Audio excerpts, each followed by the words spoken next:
बिस्मिल्लाहिर्रहमानिर्रहीम। अस्सलाम वालेकुम नाजरीन, live with doctor Shahid Masood के साथ मैं हूं नायला अली। नाजरीन, बल्दियाती इंतखाबात में PTI की शिकस्त पर वज़ीर आज़म इमरान खान साहब ने जिम्मेदारों के खिलाफ कार्रवाई करने की हिदायत की है। दूसरी जानिब आसिफ अली जरदारी साहब ने आज कहा कि पीपल्स पार्टी ने कभी झूठे वादे नहीं किए, हमें इंजीनियर्ड इलेक्शन में फंसा कर अपनों को जितवाया गया। जबकि मौलाना फजलुर रहमान साहब की जानिब से भी बयानात सामने आई हैं। कहते हैं कि कुव्वतों ने हुकूमत के ऊपर से थोड़ा सा हाथ हटा दिया तो बल्दियाती इंतखाबात में हुकूमत का अंजाम सबने देख लिया।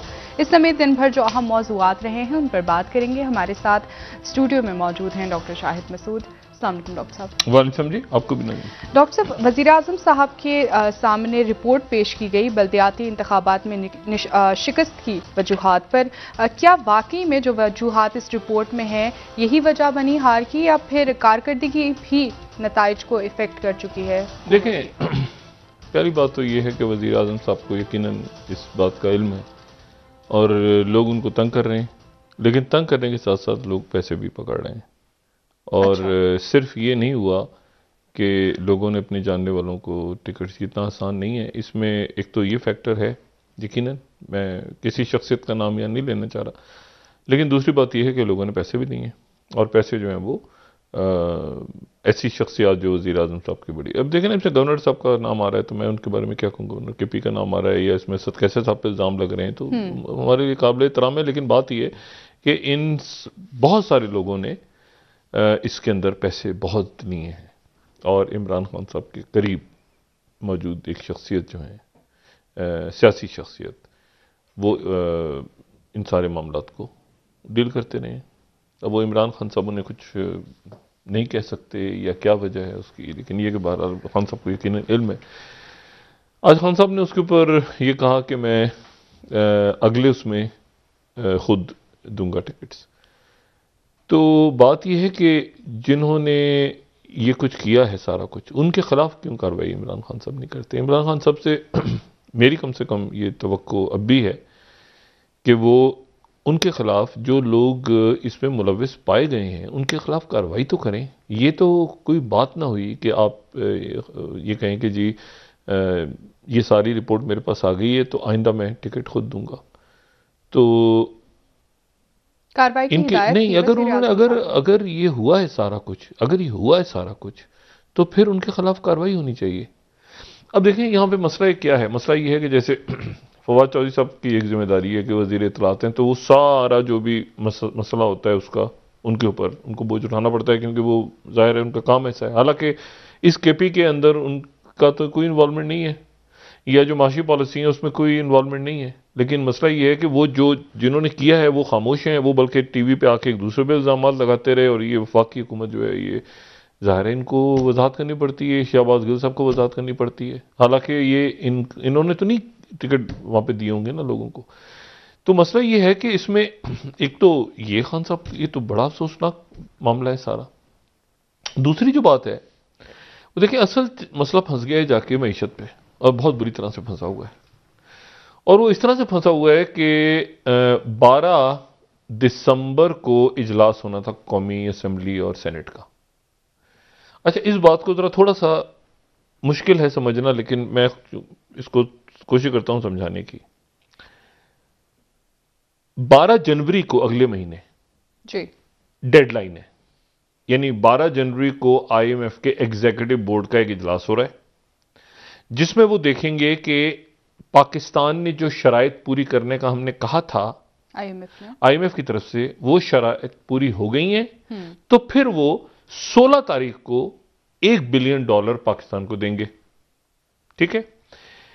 और उन्होंने ये कंडीशन रखी कि ये जो पाकिस्तान नाफिज करेगा, यानी 350 अरब रुपए के टैक्सेस और स्टेट बैंक की खुद मुख्तारी, ठीक है, इसको ऑर्डिनेंस के जरिए नहीं करवाना बल्कि पार्लियामेंट के जरिए करवाना है, दोनों हाउसेस से। ठीक है। अब यह हुआ कि वो आ गया पैसा। अच्छा, शरायत उसमें एक ये भी थी कि जाहिर है शौकत तरीन साहब ने सेनेटर, ताकि वो बैठ सकें, और तो सेनेटर वो एक तो शर्त पूरी हो गई। बाकी दो जो शरायत हैं वो कल काबीना के इजलास में पेश ही नहीं हुई, क्योंकि उससे पहले ही ये KP का रिजल्ट आ गया। और उससे पहले ही लोगों की जो है वो चीखें निकली हुई हैं।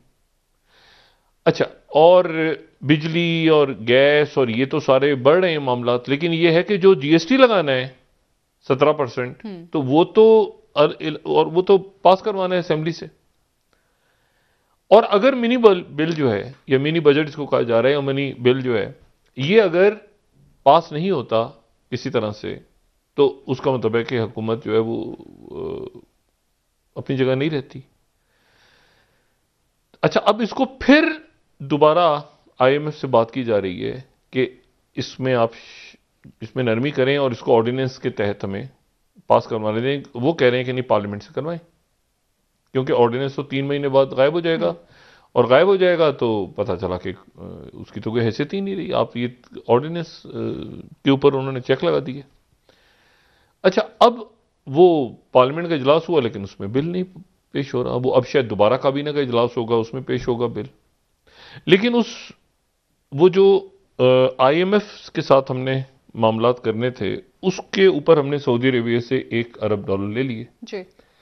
सऊदी अरब से जो हमने $1 अरब लिए हैं, वो इसलिए लिए हैं कि उसको दिखा के हम आईएमएफ से लोन लेंगे, पास जा सकते हैं, और आईएमएफ से हमें लोन मिल जाएगा, और सऊदी अरब ने हमें पैसे दे दिए जो 72 घंटे के नोटिस पे ले सकते हैं। उन सबको दिखा के हमने एशियन डेवलपमेंट बैंक से आज $1.5 अरब पकड़ लिए।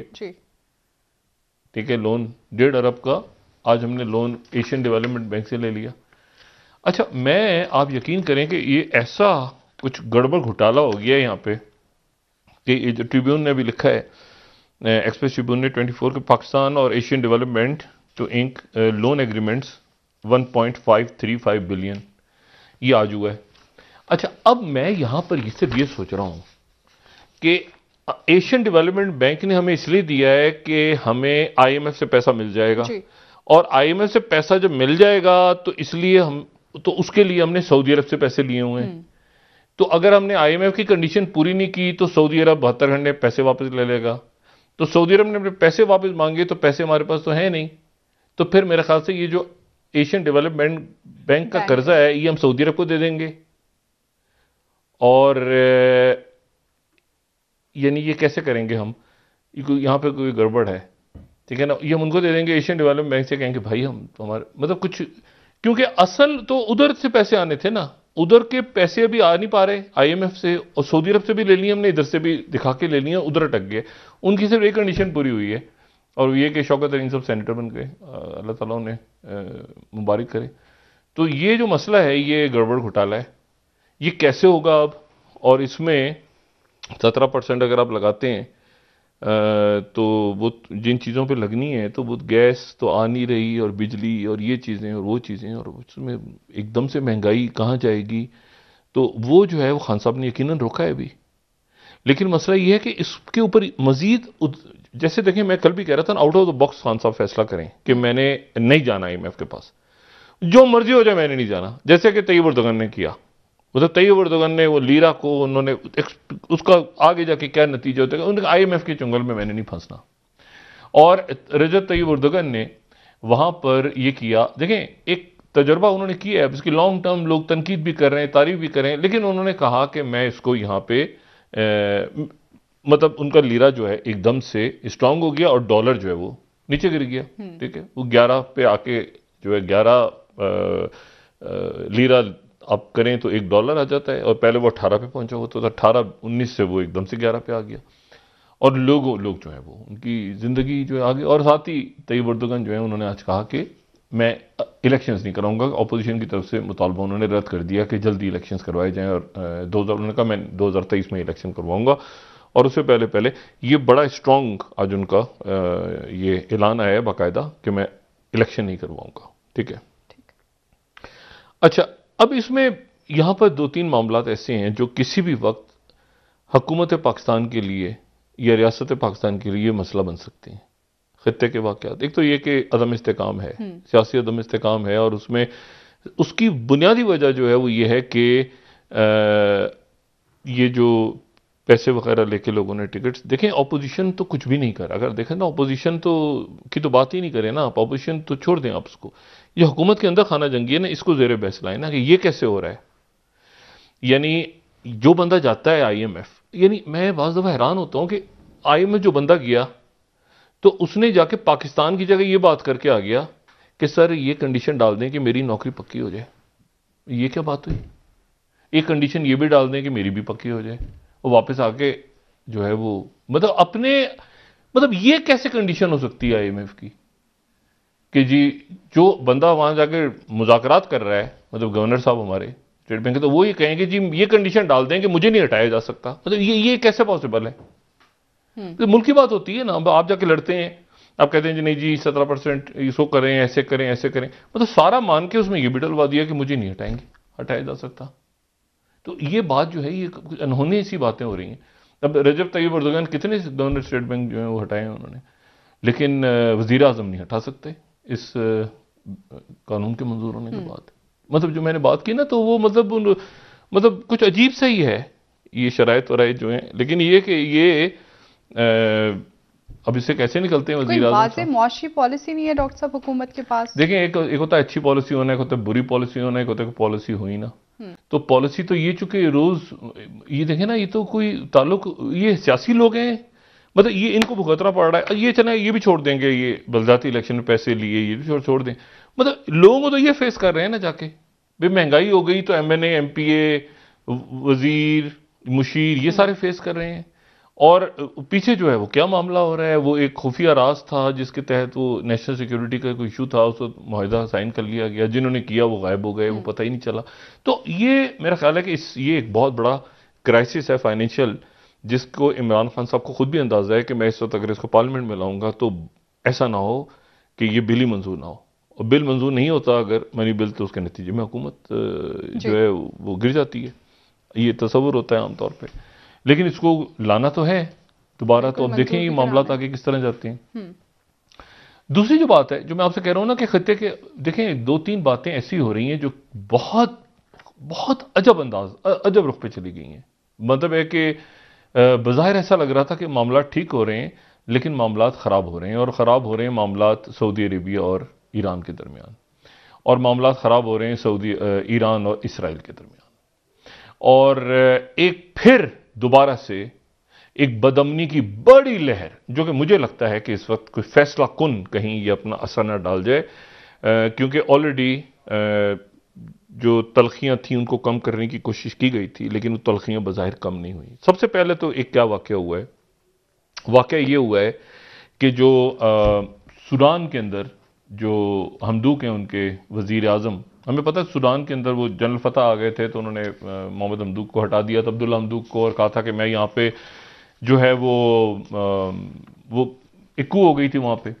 अब उसके बाद ये हुआ कि वो फिर उनको रिहा कर दिया, और रिहा करके उन्होंने कहा कि हम कौंसल पे हाल कर रहे हैं। ये बात हम पहले भी कह चुके हैं, अब तो बड़ा फतह, और हम साथ ही वो सूडान का बता भी चुके हैं कि इथोपिया के साथ है और ये सारा सा। अब लेकिन ये हुआ कि हमदूक रिजाइन करने लगे हैं किसी वक्त। हमदूक जो है वो कह रहे हैं, क्योंकि लोगों ने सड़कों पे आके जो मुजाहरे शुरू कर दिए हैं, तो उसके नतीजे में हमदूक के रेजिग्नेशन के चांसेस जो हैं वो बढ़ गए हैं, और वो कह रहे हैं कि मैं यहाँ पे रिजाइन कर दूंगा। अच्छा, अब अगर वो रिजाइन कर देते हैं मोहम्मद हमदूक जो हैं, तो उसके अब्दुल्ला हमदूक, तो उसके नतीजे में एक नया क्राइसिस पैदा हो जाएगा।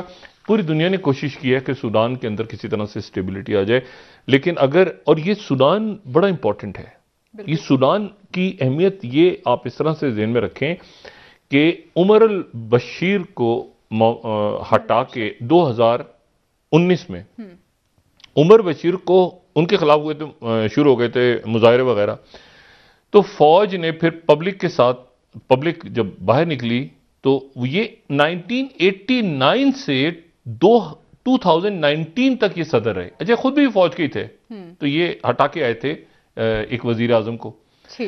लेकिन उसके बाद ये हुआ कि पब्लिक सड़कों में निकली, इनको हटा दिया, और हटाने के बाद जो है वो जो आर्मी, उस वक्त के आर्मी चीफ थे, वो अगले दिन रिजाइन करके लोगों ने कहा कि नहीं हम तो इसको नहीं, और फिर उसके बाद मोहम्मद अब्दुल्ला हमदूक आ गए, और फिर जनरल बुरहान आ गए, वो बन गई कौंसल सी बन गई, फिर वो उनको हटा दिया। वो हम उस पर तफसीली बात कर चुके हैं। लेकिन सूडान की मैं आपको एक बात बताऊं सिर्फ, देखिए सूडान की जो इंपॉर्टेंस है ना, वो इस तरह से ध्यान में रखें कि हम काफ़ी ज़्यादा बात कर चुके हैं सूडान पे, लेकिन एक बात और ध्यान में रखें कि ये जो उमर बशीर हैं, ये उमर बशीर आए थे तो जब पावर में 1989 ठीक है, अब ये आप जेहन में ले जाएं कि ये 1989 में दुनिया में कौन से वाकयात हो रहे होंगे जब ये आए थे। और उस वक्त होते थे डॉक्टर हसन तुराबी। डॉक्टर हसन तुराबी एक शख्सियत होती थी जो कि अखवानुल मुस्लिमून के सूडान के सरबराह थे। ठीक। और डॉक्टर हसन तुराबी जो हैं उन्होंने दावत दी थी बहुत से लोग जो कि आप समझ लें कि जो एंटी अमेरिका या जो गुरीला या जंगजू या इस तरह की मूवमेंट है, जिनमें से एक का नाम था उसामा बिन लादेन। अच्छा। और उसामा बिन लादेन जब 92 से 96 तक वहां रहे तो उमर बशीर बहुत ज्यादा इंटरेस्टेड नहीं थे, लेकिन इनकी चूंकि इनकी जो ये बगावत हुई थी, फौजी आर्मी को हुआ था, तो उसमें हसन तुराबी ने इनका साथ दिया था। तो हसन तुराबी के वो गेस्ट बन के आ गए, उसामा बिन लादेन वहां पे रहे सूडान में। ये वही दौर है जब कीनिया वगैरह में इधर उधर सारा हुआ। अच्छा, तो दूसरा इंपॉर्टेंट बात यह है कि ये ना सिर्फ ये कि उनके जो हसन तुराबी और सूडान में जो मौजूद लोग थे उनमें सिर्फ उसामा बिन लादेन या बाकी लोग नहीं थे। एक शख्सियत शायद लोगों को इल्म हो या लोगों ने नाम सुना हो या शायद देख लें, रमीरेज सेंजेज, अगर मैं नाम को सही तरह से, ये वेनेजुएला का एक शहरी। और ये 1970 में ये जो है ये 1970 में ये बंदा लेबनान आ गया था, बैरूत में। सही। और बैरूत में आने के बाद इसने पीएलओ ज्वाइन कर ली थी। अच्छा। और पीएलओ ज्वाइन करने के बाद इसने 1970 की दिहाई में, 1975 में प्लेन हाईजैकिंग्स, इसको कत्ल, अगवा, पूरे मिडल ईस्ट में, पाकिस्तान, इंडिया में भी नाम सुना गया इसका, बांग्लादेश में भी नाम सुना गया, मुख्तलिफ जगहों पर पूरी दुनिया में ये बंदा। और फिर ये बंदा सूडान में डॉक्टर हसन तुराबी का गेस्ट बन के 1996 में इसको अमेरिका और फ्रांस के लोगों ने सूडान की इंटेलिजेंस के साथ इसको अरेस्ट किया और इसको ले गए। अच्छा, जब ये पीएलओ में था बंदा, तो वहां पे अबू साम शरीफ एक उनके बड़े रहनुमा थे पीएलओ के।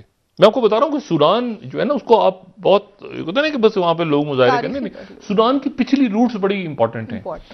तो वो जो ये जो बंदा था इसको पकड़ के फ्रांस के हवाले कर दिया। लेकिन मैं जो अब बात आपसे कर रहा हूं ना, अबू साम शरीफ जब ये पीएलओ ज्वाइन की तो ये चूंकि वेनेजुएला से थे, ये बंदा वेनेजुएला से ताल्लुक था, लेकिन पीएलओ में काम कर रहा था। तो पीएलओ के लिए हाईजैकिंग, बॉम्बिंग, किडनैपिंग, ये वो पूरी दुनिया में, और इसको पहचानना मुश्किल हो गया था। तो इसका नाम रख दिया कार्लोस। इसको तारीख जो है कार्लोस द जैकॉल के नाम से याद करती है। शायद लोगों ने नाम सुना हो, कार्लोस द जैकॉल। तो एक कार्लोस द जैकॉल सूडान में रहा, उसको सूडान से अरेस्ट किया 1986 में।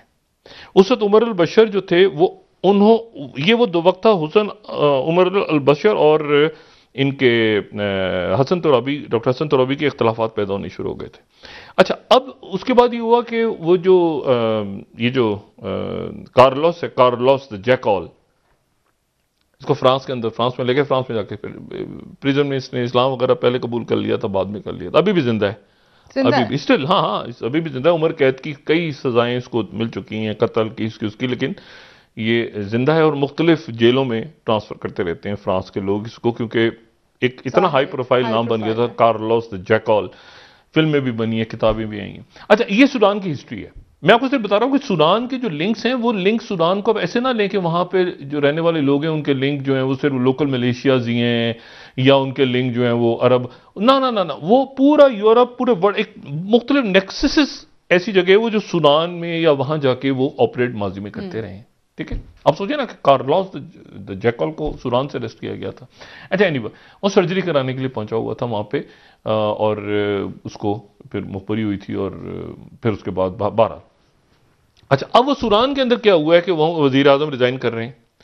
दूसरा मसला ये खप है, क्योंकि लोग मारे गए हैं सूडान में, दोबारा लोग सड़कों पे हैं और लोग अंदर नहीं जा रहे। दूसरी बात यह कि 24 तारीख को लीबिया में इलेक्शन होने थे, और लीबिया में वो इलेक्शन होने थे जनरल गद्दाफी के साहबजादे आए थे। ठीक है, सैफुल इस्लाम कदाफी, बिल्कुल और सैफुल इस्लाम कदाफी थे और साथ वो खलीफा हफ्तार थे, और उनका जो कायम मकाम उनके जो वजीर आजम है, वो एक सीज फायर हो गया था पेरिस के अंदर के जी, ये मुख्तलिफ ग्रुप्स आपस में लड़ना बंद हो गए थे, लेकिन वहाँ फ्रांस, रशिया, यूएई एक तरफ है, खलीफा हफ्तार की तरफ टर्की एक तरफ है, तो ये हो गया था कि सीज फायर हो गया, और सीज फायर के नतीजे में अब वहाँ पे ये हुआ है कि वो इलेक्शन पोस्टपोन हो गया, और वहाँ पे दोबारा मुख्तलिफ ग्रोह जो हैं वहाँ पे जमा होने शुरू हो गए हैं लिबिया के अंदर, ठीक है, क्योंकि इलेक्शंस वहां के पोस्टपोन हो गए, और ये सारे ग्रुप जितने हैं ये वहां पे जमा होने शुरू हो गए हैं, और किसी भी वक्त वहां पे दोबारा भरपूर किस्म की, देखिए बाहर बैठे हुए जो मुल्क हैं वो एक हद तक रोक सकते हैं, लेकिन जो ग्राउंड रियलिटीज है ना, जो ग्राउंड पे जो असलहा, वो असलहा लेके दोबारा वो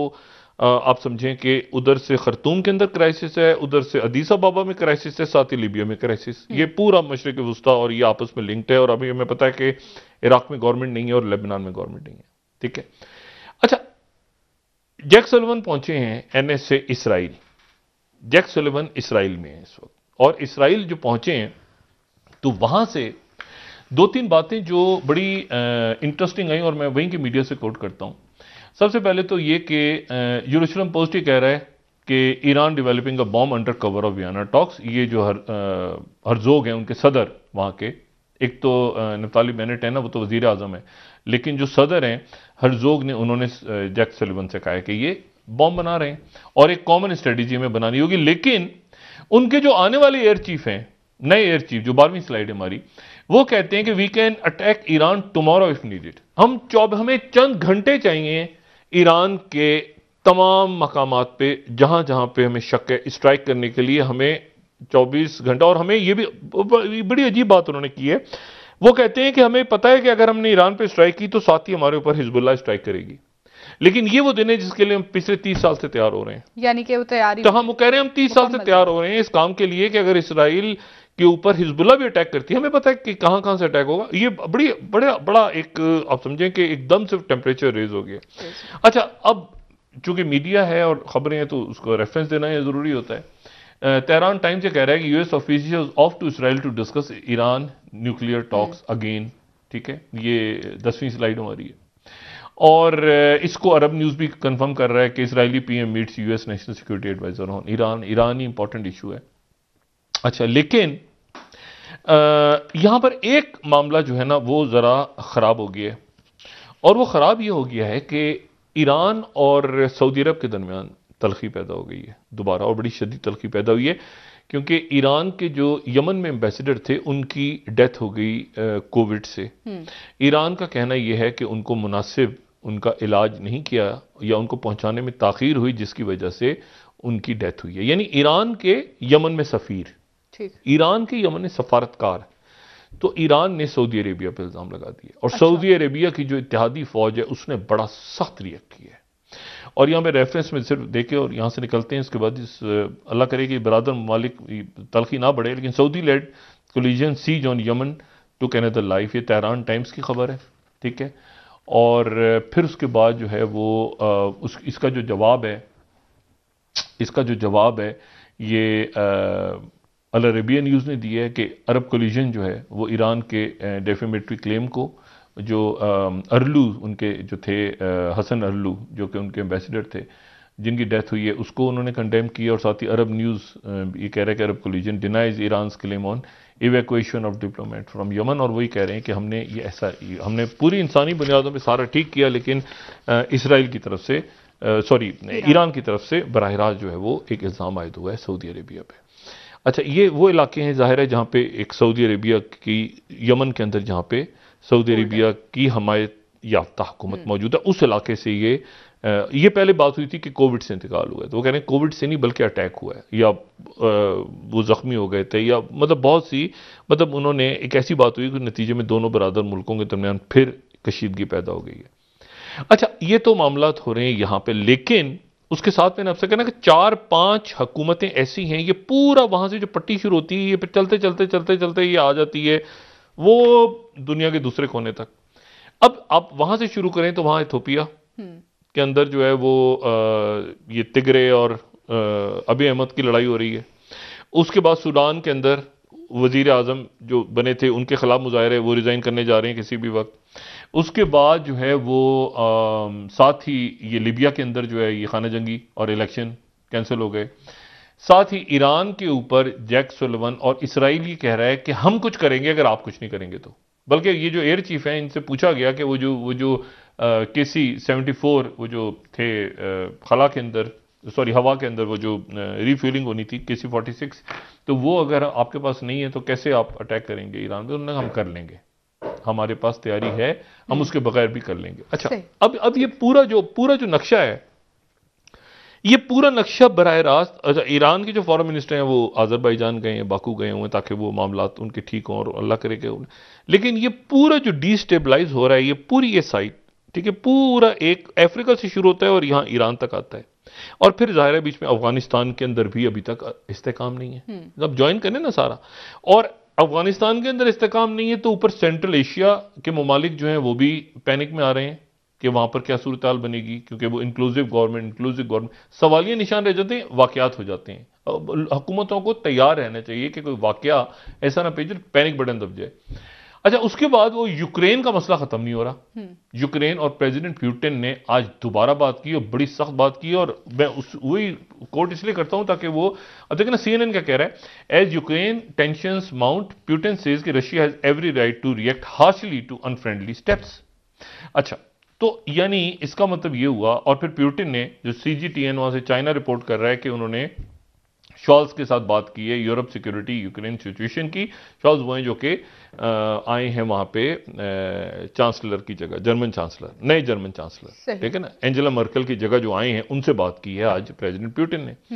अच्छा, अब लेकिन इसमें जो इशू है वो सारा ये आ रहा है कि ये कहानी किसी भी एक एक्सीडेंट से, मुझे जो खतरा है वो एक्सीडेंटल वॉर्स का है कि जब इतने सारे लोग, इतनी सारी मलेशियाज और इतना सारा असला लेके ईरान ने यहां पर अपना, उनकी जो ड्रिल्स चल रही हैं, उन्होंने भी मिसाइल टेस्ट किया है, पाकिस्तान ने भी किया है मिसाइल टेस्ट, इंडिया ने भी किया है, ठीक है, वहां पे S-400 आ गए हैं। क्या मामलात आगे उनके सेंट्रल एशिया और रशिया के साथ चल रहे हैं वो हम नहीं जानते, चाइना के साथ, ये जो इतनी सारी फोर्सेज, और उसमें बदकिस्मती की बात यह कि यानी इस पिछले 2 सालों में जो कोविड का दौर है उसमें ये देखा है कि मुज़ाकरात होते हैं और बज़ाहिर ऐसा लगता है कि कामयाब हो गए, और उसके थोड़े दिनों बाद फिर वो टेंशन बढ़ जाती है। देखिए ना, जब मिसाल के तौर पे मतलब अचानक वो जो फिर मतलब मुज़ाकरात चाइना इंडिया के हो रहे हैं, फिर वो टेंशन बढ़ गई। मुज़ाकरात अफगानिस्तान के हवाले से हो रहे हैं, आपको लग रहा है ठीक जा रहे हैं, फिर टेंशन बढ़ गई।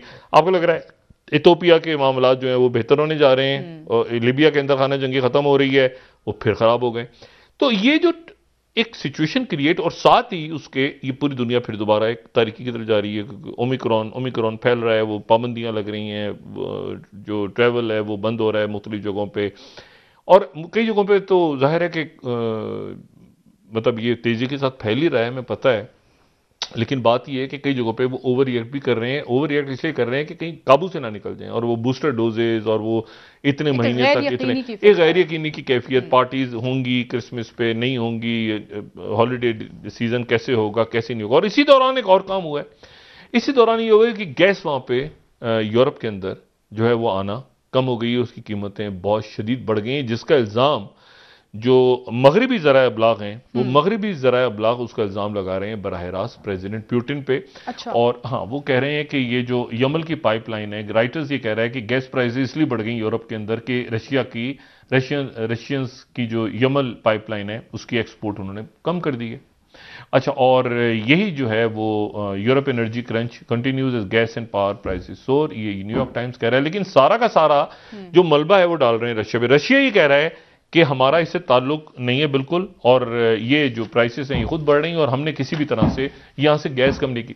अच्छा, अब ये पूरा का पूरा जो सिनेरियो बन रहा है, देखें इस पूरे सिनेरियो में यहां पर चाइना और इंडिया के दरमियान रशिया एक उम्मीद है, और ये अल्लाह करे कैसा हो कि रशिया एक रोल ऐसा प्ले करे कि ये दोनों मुल्क जो हैं इनके दरमियान तलखी ना बढ़े, जिसके बारे में लेकिन एक खामोशी तो है इधर। लेकिन वॉशिंगटन पोस्ट जो खबर दे रहा है वो खबर बिल्कुल अलग है, और ये आज का वॉशिंगटन पोस्ट है। वो कह रहा है on volatile border between China and India a high altitude military buildup is underway.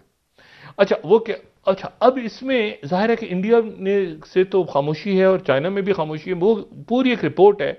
और वो कह रहे हैं कि जनाब यहाँ पे बहुत ऊपर पहाड़ों पे, जाहिर है बहुत बुलंदी पे, इंडिया और चाइना एक कंप्लीट लॉन्ग टर्म एंगेजमेंट के लिए जो है यहाँ पे बिल्डअप हो रहा है, इंफ्रास्ट्रक्चर की तैयारी हो रही है, ये हो रहा है, वो हो रहा है, सारा हो रहा है। जो नए सफ़ीर गए हैं उनको खुशामदीद कहा चाइना ने, इंडिया से गए हैं, और ये भी कहा है कि वो उम्मीद है कि वो टेंशन ख़त्म करेंगे। लेकिन ये जो बिल्डअप हो रहा है जिसको वेस्टर्न मीडिया ने आज क्लेम किया, ये इस पूरी रिपोर्ट पढ़ें तो ये बड़ी ख़तरनाक है। तो वो कह रहे हैं कि कंप्लीट एक लॉन्ग टर्म वहाँ पे जो है वो सैटेलाइट के हवाले से, और वहाँ पे देखें ये जंगें नहीं होती थी ना पहले, एक जोग्राफी हमेशा रोक के रखता था। मैं हमेशा बात कहता हूँ कि चाइना से क्यों इंडिया पे हमला नहीं हुआ, मंगोल क्यों नहीं आए, इसलिए कि कुदरती बैरियर होता था बीच में, हिमालय पहाड़। तो वो कुदरती बैरियर अब जो है वो ख़त्म कर दिया टेक्नोलॉजी ने वो कुदरती बैरियर ख़त्म हो गया। तो आपके 5G और सैटेलाइट और हाइपरसोनिक मिसाइल्स, और उसके बाद उसमें रेडार्स और ये और वो सारे, और वो इतना ज़्यादा इस पर खर्चा हो रहा है इस वक्त कि लोगों एक तो वैसी इकोनॉमी सेगमेंट है पूरी दुनिया की, उसके बाद ये जंगों ने मजीद एनहांस कर दी है। क्योंकि देखें डिफेंस के ऊपर तो आप इस मौके पे तो आप किसी भी तरह, जैसे पाकिस्तान है या पाकिस्तान को आप लें तो पाकिस्तान में तो एक तो ये इशू है ना कि जी पब्लिक में बेचैनी है, आटा चीनी ये कीमतें बढ़ रही हैं, फिर आपने महंगे कर्जे वहां से, लेकिन उसके साथ सिक्योरिटी का जो इशू है कि खुदा न खास्ता अचानक एरप्ट हो गया कोई मामला, या ये साइबर अटैक हो गए कहीं पर, या कोई बाकी चीज हो, तो आपकी जो सिक्योरिटी फोर्सेज हैं मुल्क की, एक तो ये खुद अपनी जगह सिक्योरिटी कंसर्न है बहुत बड़ा कि आप इतने बड़े कर्जों में उलझा दें मुल्क को, पूरे मुल्क को, और ये वही इकोनॉमी मैंने तो सालों साल से बता रहे हैं कि उलझ जाते हैं मुल्क, और उसके बाद फिर उनको जो है वो उनसे बात की जाती है अपनी शराइत के ऊपर आगे। लेकिन मसला ये है कि एक तो ये दूसरा जो मामला है वो ये है कि इतनी सारी जंगों में जो आपके सिक्योरिटी फोर्सेस हैं, जो कोई सियाचिन पे बैठा है, कोई एक बॉर्डर पे बैठा है, कोई दूसरे बॉर्डर पे बैठा है, अंदर वो इंडिया में भी ये सूरत हाल है। लेकिन पैनिक कोई नागालैंड में बॉर्डर्स पे बैठे, मैं इस बात को मानने को नहीं तैयार कि वो नागालैंड में उन्होंने गोली मार दी हो, लेकिन वो एक पैनिक की सिचुएशन है ना, मतलब हुआ वो रिपोर्ट में यही आया कि उन्होंने, लेकिन एक सिचुएशन ऐसी है जहां पे इकोनॉमी भी क्राइसिस में है, लोग भी परेशान हैं, गुस्सा भी है। वो आप देखें ना पाकिस्तान में जो वाकयात हो रहे हैं, ये वाकयात कभी कोई नॉर्मल, ये जो सियालकोट वाला वाकया हुआ है, तारिक जमील साहब आज वहां गए हुए थे, बात ये कि ये कहीं नॉर्मली ऐसा नजर आता है कि जराइम, ये जो अचानक आपको वीडियो बच्चियों की कोई कत्ल कर रहा है, कोई ये हो रहा है, कोई वो हो रहा है, या ये कोई नॉर्मल बिहेवियर्स नहीं है ये, और उसके मल्टीपल फैक्टर्स हैं। क्योंकि लोग देखें ना, लोग सुसाइड कर रहे हैं, कत्ल हो रहे हैं, चोरियां हो रही हैं, डाके हो रहे हैं, क्राइम। अब इस पूरी पिक्चर में ये आगे तो हमने निकल जाना है यहां से, यानी कोविड के अंदर ये इतनी केसेस तो बहुत ज्यादा हो गए हैं, लेकिन अमवात भी हो रही हैं, लेकिन वो होपफुली से निकल जाएंगे। मतलब पहले ही साल हमने वैक्सीन तो तैयार कर ली ना, पहले ही साल वैक्सीन तैयार की, कंट्रोल भी किया जैसे तैसे। इशू ये है सारा कि ये जो माशी मुआहदे हो रहे हैं और जो सिक्योरिटी के इश्यूज दाएं बाएं खड़े हो रहे हैं सारे, क्या उसमें हम इस बात के मुतामिल हैं कि जब हमारे पूरी आधी दुनिया उधर अदम इस्तेकाम का शिकार हो गई है, और खान साहब ने, वजीर आजम साहब ने खुद कहा मैन मेड क्राइसिस, पहले चंद उस पहले उन्होंने अपनी स्पीच में ये लफ्ज इस्तेमाल किया कि मैन मेड, पाकिस्तान के अंदर तो मैन मेड क्राइसिस है इस वक्त जो खड़ा हो रहा है। यानी अब देखें ना, अच्छे खास इस वक्त हम कोविड से निकलाए थे आराम से, और अल्लाह का शुक्र है उसमें बड़ा अच्छा काम किया था एनसीओसी ने, और उसके बाद हम आगे निकल के हमें आगे प्रोडक्शन की तरफ जाना था, हमें अपने की तरफ जाना लेकिन था, हम बदकिस्मती से उसमें हम, मुझे समझ नहीं आया, यकीन करें कि समझने तक मैं कासिर हूं कि ये $1 बिलियन के लिए, देखिए $1 बिलियन कुछ भी नहीं है। उस 1 बिलियन के लिए आपने सऊदी अरेबिया से जो है वो 1 बिलियन ले लिया, एशियन डेवलपमेंट से 1.5 बिलियन ले लिया, 1 बिलियन, और वो 1 बिलियन पास नहीं हो रहा। वो 1 बिलियन पास नहीं हो रहा, तो उधर से जो 2.5 बिलियन आपने उस 1 बिलियन के लिए उठा लिए हैं, तो उसको कैसे, ये देखिए एक ब्रेक का वक्त हुआ है, वापस आके निकल तो हम इसे जाएंगे, लेकिन मसला ये कि जहां फंसा दिया है, जहां फंसे हुए हैं इस वक्त, और अजीब सी बात आपको लगेगी कि वहां जो बात करने जा रहे हैं वो बजाय मुल्क की बात करें, वो कह रहे हैं कि जी जरा हमें इख्तियारात दे देना, हमें आप करवा दें ताकि हम यहाँ पे, मतलब ये कोई। ठीक है सर, एक ब्रेक ले लेते हैं नाज़रीन, वापस आएंगे, डॉक्टर साहब से मज़ीद बात करेंगे, हमारे साथ रहिए।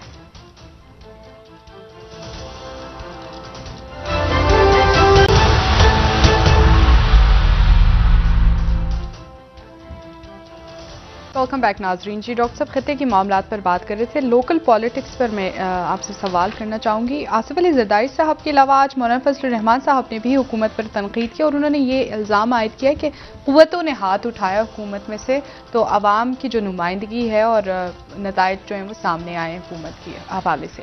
क्या वाकई में ऐसा है कि कुव्वतों ने हाथ उठा लिया है जिस तरह मौलाना साहब कह रहे हैं?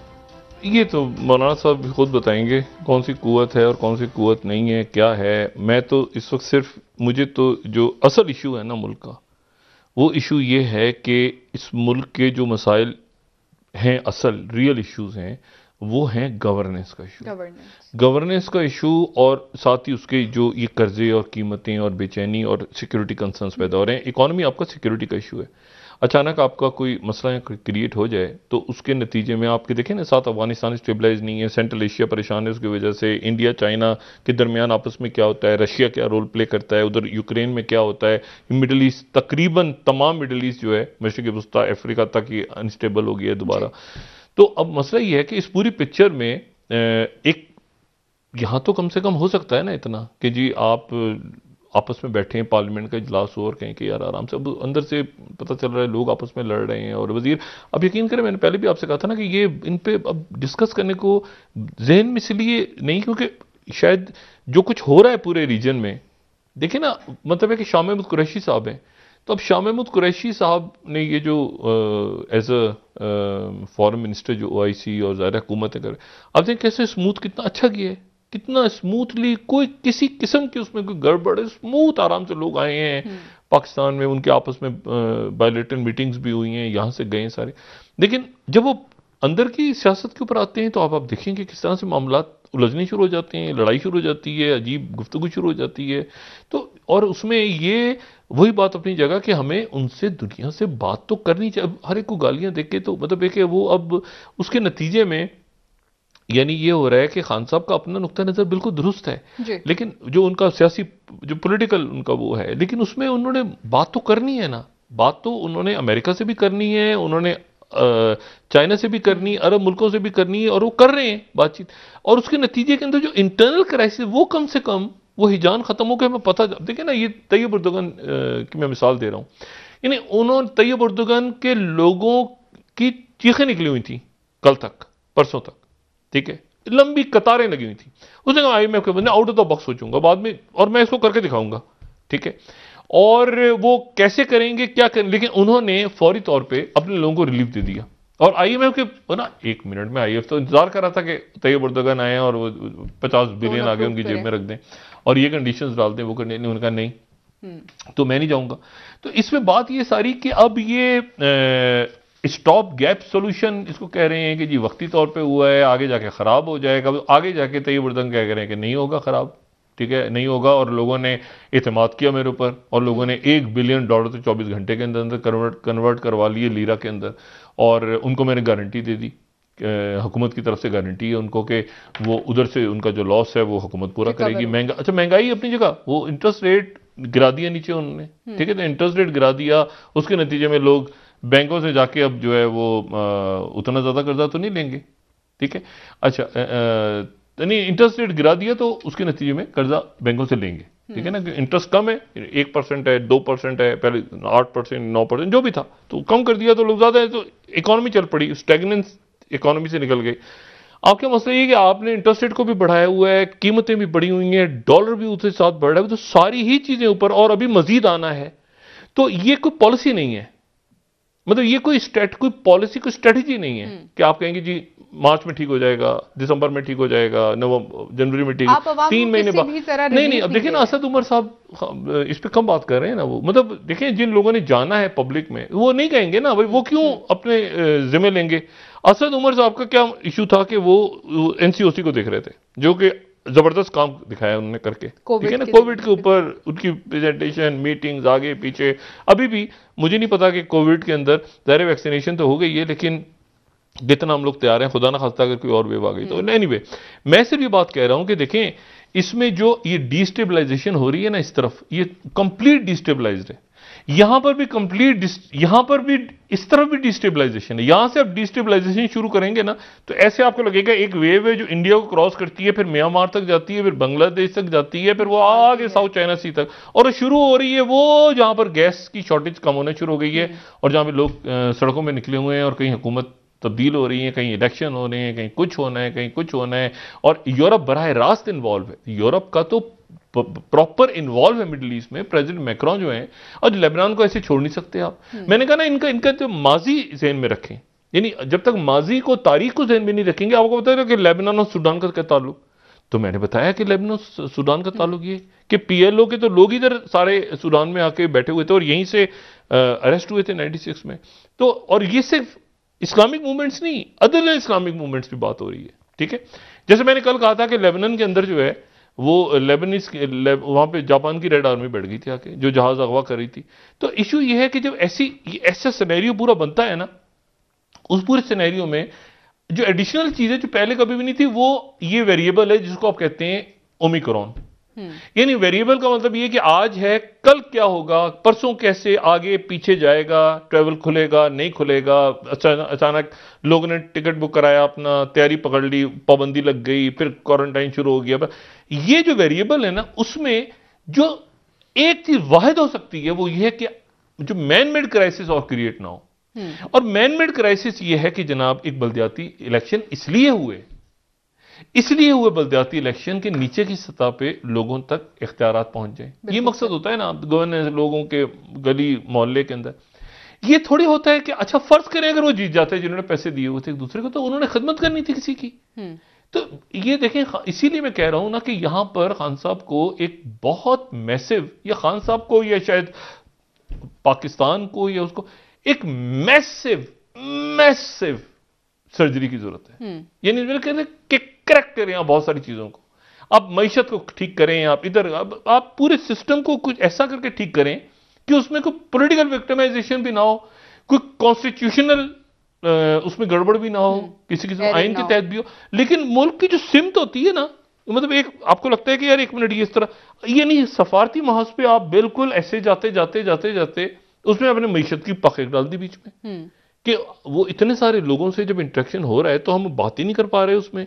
और उसमें आप ये देखें कि वहां पे जो अफगानिस्तान के जो हामिद करजई ने अपॉइंट किया था, हामिद करजई नहीं, अशरफ गनी ने अक़वाम मुत्तहिदा में जिस बंदे को, तो उसकी जगह सोहेल शाहीन का नाम आ गया था। अफगान हुकूमत जो तालिबान की है, तो वहां से वो बंदा अपनी छुट्टी कर रहा है जिसको अशरफ गनी ने अपॉइंट किया था।